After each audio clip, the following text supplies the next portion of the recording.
ادامه پارت 7 تب مژگان. حدوداً 2-3 هفته از ماجرای اون روز و اون شب گذشت. داشت دوباره همه چیز عادی می شد. یعنی همه چیز عادی هم شد. به راحتی فرید و نفیسه به خونه ما رفت و آمد می کردن و حتی بعضی وقتا اون دوتا با هم خلوت می کردن. خب وقتی که خلوت می کردن برای من و آرمانم عادی شده بود. احساسمون از ترس و دلهره و عذاب وجدان به بیخیالی و لذت و عشق و حال تغییر فاز داده بود، چون ما هم داشتیم شکل و تیپ اونا می شدیم. به این قسمت پرونده که رسیده بودم حسابی گیج شدم. کم آورده بودم. هنوز کار من با عوامل شروع نشده بود، اما احساس میکردم در هضم این همه فساد از طرف یه خانواده معمولی و مذهبی دارم کم میارم. ما الان با دختر و پسر معصومی مواجهیم که در کمتر از 10 ماه به انواع گناهانی که حتی فکرشم نمیکردم مبتلا شدم.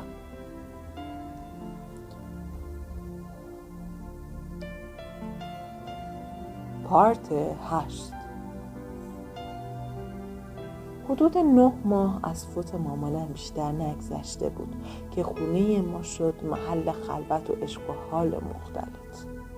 ما 4 تا دیگه خیلی رومون به هم باز شده بود. قبلا عمم که بیشتر به ما سر میزد، اما چون مزاحممون بود جوری زیرابشو پیش بابام زدیم که خیلی پیداش نشه. بابامم بعد از فوت مامانم خودشو با کار مشغول کرده بود. خونه رو فقط برای خواب میخواست. حتی بعضی از شبا هم نمی اومد. البته اعتماد بسیار زیادی هم به بچه هاش داشت. یه روز نفیسه هرچی زنگ زدم به گوشیش بر نداشت. نگرانش شدم. هرچی صبر کردم زنگ نزد تا شب به فرید زنگ زدم. فریدم بر نمی داشت. بعداً خود فرید زنگ زد. از حال نفیسه پرسیدم.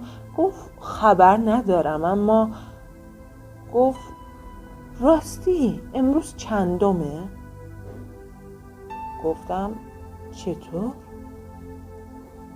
گفت بگو حالا. گفتم فکر کنم 19.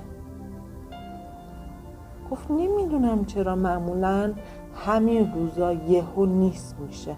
یادت 1-2 ماه قبلم همینطوری شد؟ راست میگفت. تازه یادم اومد که یهو بعضی وقتا نایاب میشد. حالا یادم نبود که ماه گذشته دقیقاً چندم بود که نفیسه کم پیدا و نایاب شد.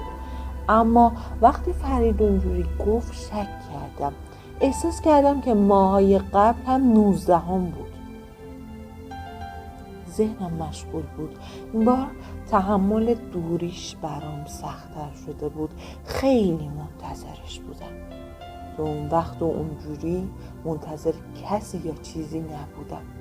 مثل معتادا که منتظر جنسشون باشن، مثل زن و شوهرها که منتظر عشقشون باشن، مثل بچه ها که منتظره. تا اینکه حدود ساعت 11 شب پیام داد. وقتی که تا میتونستم هرس خورده بودم و اذیت شده بودم. استاد و نوشت مژگانم. نوشتم جان دلم کجایی نفیسه جون؟ تا امروز منو کشتی. میتونم زنگ بزنم؟ نوشت نه ببخش، الان یکم ناخوشم، رو فرم نیستم. فردا خودم زنگ میزنم. فقط بگو حالت چطوره. نوشتم مگه تو حالی برام گذاشتی؟ احوالی واسم گذاشتی؟ نوشت الهی قربونت برم مژگان.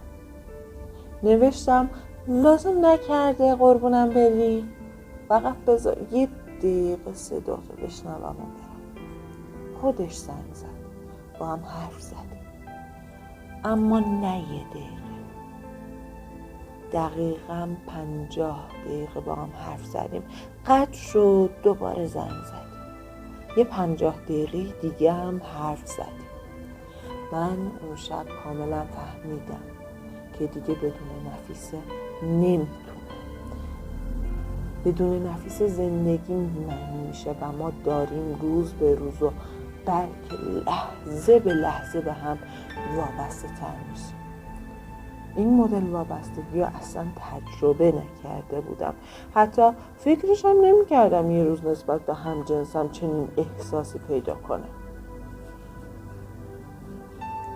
مطالب زیادی نوشته بود که مجبورم به دلیل اختصار مهمترینا رو بنویسم تا اینکه حدوداً 1-2 ماه دیگه به همین منوال بلکه شدیدتر سپری شد. 2 ماه بعد ماه محرم و سفر شده بود.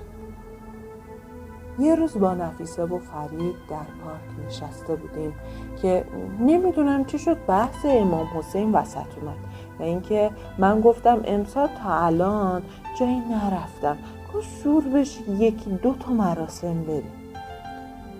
فرید خیلی معمولی شروع به حرف زدن کرد و گفت تو به امام حسین چقدر اعتقاد داری؟ من که درست متوجه حرفش نشده بودم گفتم متوجه نمیشم. خب خیلی اعتقاد دارم. فرید گفت بعد از 1400 سال براش مجلس میگیریم که چی؟ مگه قرار چه اتفاقی خاصی بیفته؟ گفتم منظورت از اتفاق رو نمیفهمم چی، اما خب همه میرن مجلس روزه. خب اگه چیز بدی بود که کسی نمیرن. فرید لبخند تلخی زد و به نفیسه نگاهی کرد و گفت آی دلم برا مژگان میسوزه، اصلا هیچی نمیدونه. راستی چرا جلسه خانم کمالی تا اسم خانم کمالی رو آورد نفیسه خیلی جدی به چشای فرید نگاه تندی کرد و گفت وقتش نیست. هر وقتش شد لازم به دلسوزی و پیشنهاد تو یکی نیست. ادامه داستان در پارت بعدی.